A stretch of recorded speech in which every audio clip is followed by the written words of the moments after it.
Hey everyone, welcome to today's video. We got two cases to talk about, and the first one involves a woman in Texas who was offered a surprisingly generous plea deal from the prosecution. The issue is that the judge is struggling to overlook her long criminal record, almost 4 full pages of it.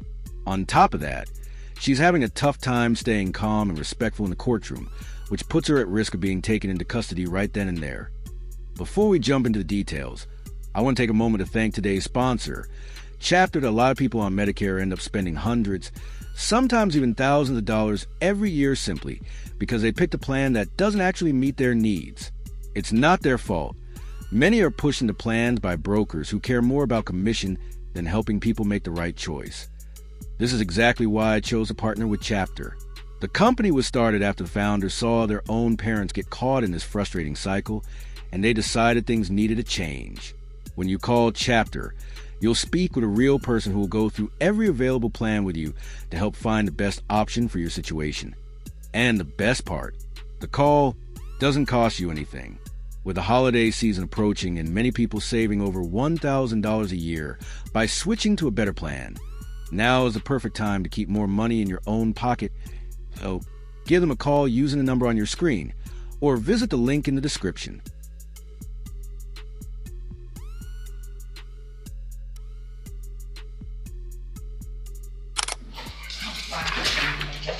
Mr. Lewis, you have Crystal Vogan. This is sentencing.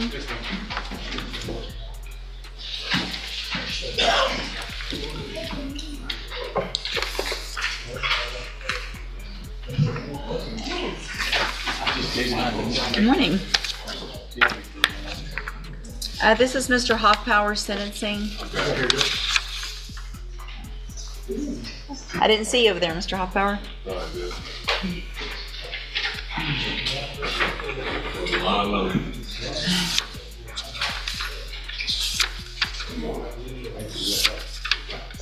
Good morning. Good morning. Are you Crystal Vogan? And Ms. Vogan was previously in court, entered a plea of guilty to theft of property, a state jail felony.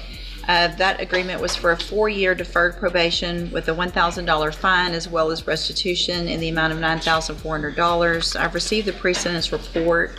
Have y'all all had an opportunity to review that report? Yes, ma'am. And any additions or corrections or? There's a lot of history, we understand, but discussed it with counsel also restitution. Speak up, I'm I sorry. just want to make sure the court knows restitution, most of the main issue we're looking at, get some of that money back. I've got 1, 2, 3 and a quarter pages of criminal history. Well, there's a lot of stuff that wasn't dismissed.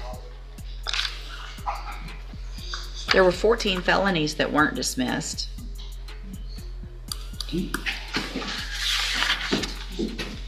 At least 4 or 5 misdemeanors that weren't dismissed.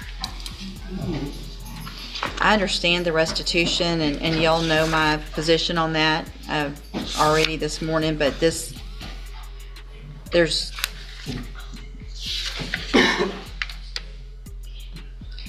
I mean, she's on probation right now in Sutton County, correct? Yes. I have been for 2 years. Right. So do they know about this case? And what has happened over there, if anything? I haven't done nothing. I'm still continuing on my deferred. Because I'm actually supposed to start nursing. I can't understand you. I'm supposed to start nursing school. When? I was actually supposed to start in September, but I had to wait to see. Are you really going to be able to go to nursing Yes, school ma'am. with this type of criminal Yes, ma'am. history? Yes, deferred. Yes, ma'am. Because I haven't been convicted of it. I'm a CNA now. Another issue that I see on here also is the restitution, because it shows $9,400, but then it also, that was from inside the bank, and then it shows $500 from an ATM and $100 from a cash app, totaling $10,000, not $9,400. Is that correct? And that would have been added on, I don't think that's a bank fee, I believe. I don't think that. Well, it says 500 was withdrawn from an ATM outside the bank. Is that right? You know better than anybody. I only went into it. I didn't have no access to the recording. Okay. So possibly the other person that was involved did that? Only thing we knew about That was was the no- 100 that was in the bank. I wasn't aware of it, Your Honor, when we did it. When I got the PSIs, I was in the cash route. But if it was a withdrawal, then that would be her responsibility joint and separately. So Right, it says, so that's a request. the contact from Do Good said that the defendant withdrew the entire loan amount of $10,000, 94 from inside the bank, 500 from an ATM, and 100 from a Cash App transaction.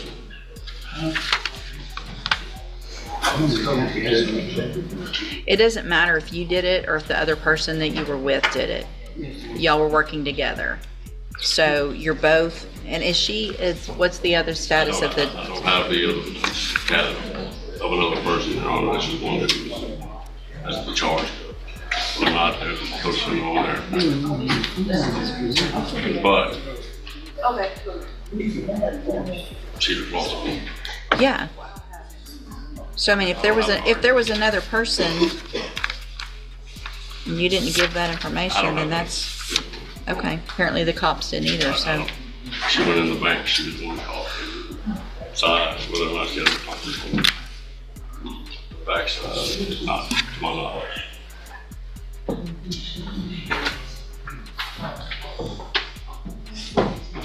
And hold on. So the probations in Sutton County, have they been transferred to Harris County? So you're going in person in Harris County?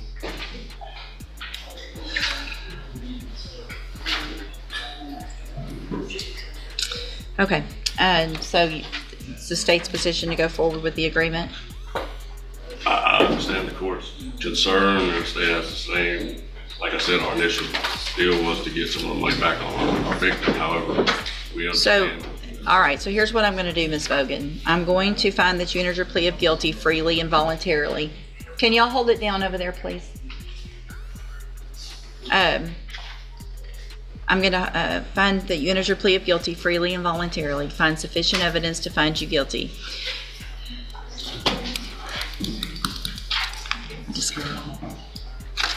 I just don't know. I just can't believe I'm even considering doing this, honestly. It's surprising to imagine someone with this kind of background being able to receive any form of medical certification. When you consider her long criminal record and the fact that she's currently on probation, it raises a lot of questions about how she ended up in that position in the first place. Situations like this make it clear why courts and licensing boards look closely at a person's history before allowing them to work in fields that require trust and responsibility. It also shows how important it is for people in these roles to meet certain standards, not just for themselves, but for the safety of others. I'm not. I can't. There's no way. It has to be straight probation, and I realize that that's going to potentially have some issues, but I can't with 14 prior felony offenses, same type of thing. So I don't. you do. No, I don't. No, I don't. Okay. How many do you think you have? I have 3 here and one back home. Okay, you have lots of them that were at the same time for different offenses. And I was never convicted, never charged. Yeah, you did probations for them. Forgery of a financial instrument. Don't talk over me. March 3rd, 2008, Harris County, 180 days in jail, so that one was reduced. March of 2014, forging identification cards in Cuyahoga County, Ohio, 1 year probation. Same charge, same probation, so that's 2 in Ohio. March of 2014, aggravated theft in Ohio, another probation, the same date, but still another charge. March of 2014, attempted drug possession, pled guilty, 1 year probation. March of 2014, same thing in Ohio, possessing criminal tools, probation, all of that. It was at the same time, but still different cases. November of 2014, forgery, 2 cases, got probations in those. I'm gonna run out of fingers. March, another one, a theft, aggravated theft in Ohio in 2014. Then we go to Sutton County, Texas, and you have 1, 2, 3, 4, 5 continuous smuggling of persons for pecuniary benefit, and that's the 10-year probation that you're on in 5 different cases. This is one of the last things you ever want to hear from a judge who's reviewing your plea agreement. Even though a judge is supposed to stay neutral, they still have the final authority to decide whether the agreement is fair and serves justice. Their opinion can make or break the deal. I end the situation. The judge isn't questioning whether the woman should receive probation at all. What the judge is really concerned about is the type of probation she was offered. She was given deferred adjudication instead of standard probation. That means if she completes all the requirements successfully, she can later ask the court to completely wipe the conviction from her record. With her long criminal history, the judge simply doesn't feel comfortable allowing that kind of clean slate option. From the judge's perspective, removing the conviction entirely just doesn't line up with her past or the seriousness of her record.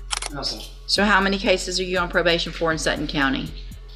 It all ran together. So. I understand it all. Just one. It doesn't run, but that's not how it works. Yes, ma'am. Yes, ma'am. When it runs together, it just means you're serving it at this.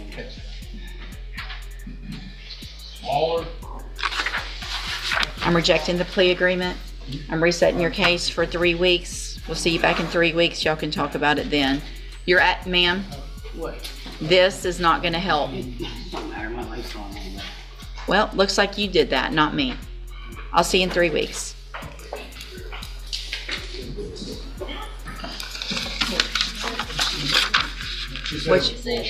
Come on, hold on, get her, don't let her go. Come back. Everybody heard it. You're bullshit. Come back. Sure, lawyer.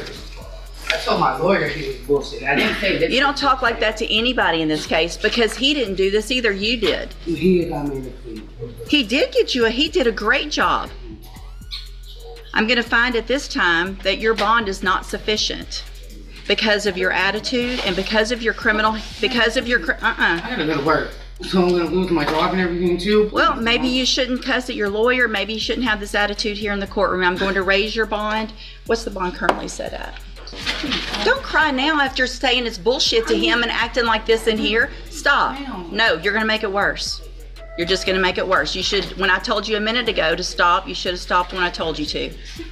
All right, I'm going to set your bond at $25,000. Go back with the bailiff.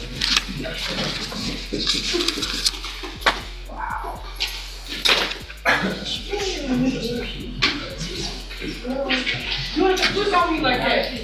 You know what I'm gonna do? If you were to ignore the past issues on her record, including several drug-related offenses, financial crimes, and multiple serious legal violations involving other individuals, you might think she's doing just fine. But once you look at the full picture, it's clear she's had a long history of trouble. And now, we're about to watch her make her situation even more difficult. Instead of staying calm and taking the opportunity she was given, her behavior in court is about to push things in a much worse direction. It's a moment where you can almost see the judge's patience running out as the hearing continues. Call Mr. McCoy's case. Mr. McCoy? Our conversations are included. Mr. McCoy is here today. I've revoked his release based on his new charge. He held without bond on that.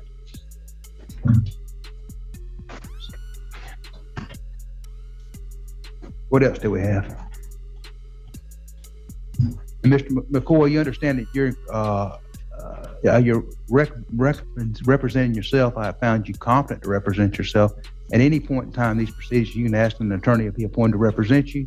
Yes, sir. Do you still wish to represent yourself? Yes, sir. Okay. All right. Looks like there's been some, there's been a DCA case filed. I don't know if it's based on the discovery request or not. I don't know. All right. Yes, that's what it looks like. All right. Anything else today? No, Your Honor. All right. Yes, sir. Yes, sir. Well, first, I would just like to request to have my bond reinstated, sir. Motion denied. And reason being, sir, can I please have an explanation why? You were out on bond, you picked up another charge, you pled to that charge. And the only reason, sir, regardless of the facts, the only reason I accepted that charge is because they said they was only going to give me a fine. But the person that actually, was in the fight, they came there and they seen that I was breaking up the fight. Mr. McCoy, I've already made my decision when you entered. I understand that, Mr. Clark. I'm just stating this for the record. You've set the motion that you were breaking up a fight and that you didn't cause a fight and you weren't involved in the fight, that you were the peacemaker, but however you did enter a plea, and that's all part of the record. I understand that, but I am going to deny your motion to reinstate the bond. All right, Mr. Clark. Can we discuss my case? I was here for a court date on my case. Well, you've already filed a notice of appeal on the second request for discovery, so I don't know what else there is to discuss today. Well, and that I was wanting to discuss, sir, is the fact that, my subpoenas and everything never got responded to. I filed subpoenas through the court and to the people about my the videos of my evidence, sir. Well, if they've been served with subpoenas and they haven't responded, you need to do a motion for show cause. Motion to show cause. Yes, sir. Okay. What about, I just want to know your opinion, sir, since you're the judge. I can't give you my opinion. No. Based on the proceedings, sir. Yeah, I get it. The judge's wording can be a little confusing, especially with those double negatives. They trip a lot of people up. Anyway, that wraps up the hearing for now. It does make you wonder whether her workplace will hold her job while she tries to come up with the $25,000 needed for bail. That's a lot of money to secure on short notice. With that case finished, let's shift over to Florida, where we got several hearings to go through. This is a case I've been following closely for quite some time, and things are finally starting to move in an interesting direction. That's with Mr. Frank Sullivan. It's not looking for help. All the thing I'm asking, sir, is why am I being denied my evidence? I don't know, sir. Okay, if Bay County officers was the primary officer, sir, in my case, and they will only be an assistant. I've heard this argument for the last ever since you've been arrested. So it's already part of the record. I've already made my ruling. You've already appealed that ruling. So we'll see what the first DCA says. I'm gonna set this for a pretrial June 19th at 9 o'clock. That'll conclude the hearing. Okay? Well, sir, I still had a couple things I really wanted to say for the record. Say them on the 19th. Seriously, come on, Mr. Clark, man. What do you want to put on the record? I'm gonna give you a minute. Go. All right. The whole thing I want to put on the record, Mr. Clark, is I don't know what kind of beef that you got with me, sir, or Mr. Frank Sullivan, but I keep having multiple prosecutors filing motions against me, the ones that was pulled off of my case. Why they still filing motions Mr. against me? I understand that argument. But it makes no sense because it seems like my case is going nowhere, especially when you have nothing to even try to do. These state attorneys don't stay here very long. The ones that are on your case are in another division. I have nothing to do with that. Mr. Sullivan has nothing to do with that. He just said he does. Huh? He just said he did. No, what I said, Mr. McCoy said that despite who the prosecutor is, you're also involved in my case. And I said, yes, that is true because I'm the division chief.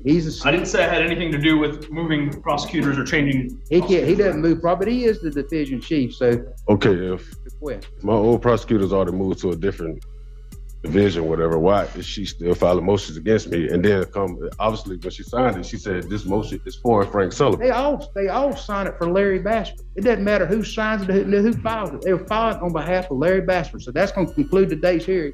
That makes no sense, Mr. Clark. Mr. McCoy, that concludes the hearing. I understand. There's nothing else to be said about that. Did you not catch what the judge just explained? He isn't allowed to give you his personal opinion. He's legally prevented from offering legal advice to you just as much as he's prevented from advising the prosecution. The judge has to stay neutral, which means he can only explain the procedure, not guide you on what choices to make. If you need advice on what to do next, that's something you should discuss with an attorney who is actually allowed to help you. This is State of Florida versus Devontae McCoy, case number 24 CF 2543 and 24 CF 2544. Mr. McCoy has made the decision to represent himself. Mr. McCoy, do you wish to continue to represent yourself? Yes, sir. We're set for a pretrial today. Where are we at? I filed a few motions, Your Honor. I've denied the motion to set bail. I've denied the motion to quash order to revoke bond.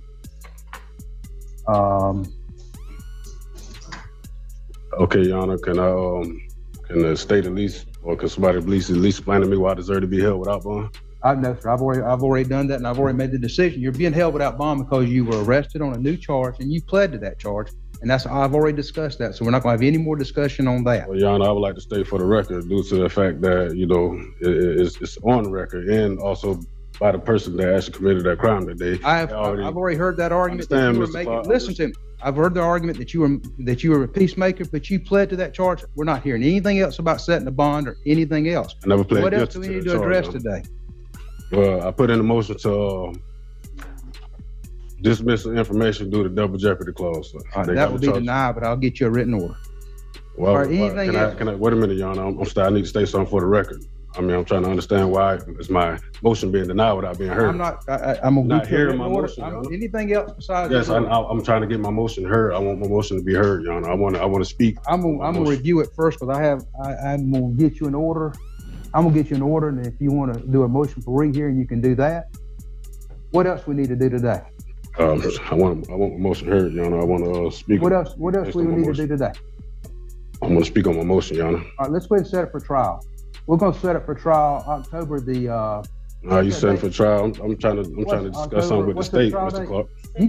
You have time to negotiate between now and then, October 6th, and we'll set it for a trial management August 21st at 9 o'clock. Wait a minute. Also, what about Your Honor. that's not my last motion. That's not my last Mr. motion. McCoy, that's all we're gonna take up today. What about my motion for by my evidence, Your Honor? I've already denied that. Motion to preserve evidence. How can you deny a motion to preserve evidence? I'll look at that. I haven't seen that yet. It's filed, but I have not seen it. That'll conclude today's hearing, Mr. McCoy. We'll see you. I filed that a month ago.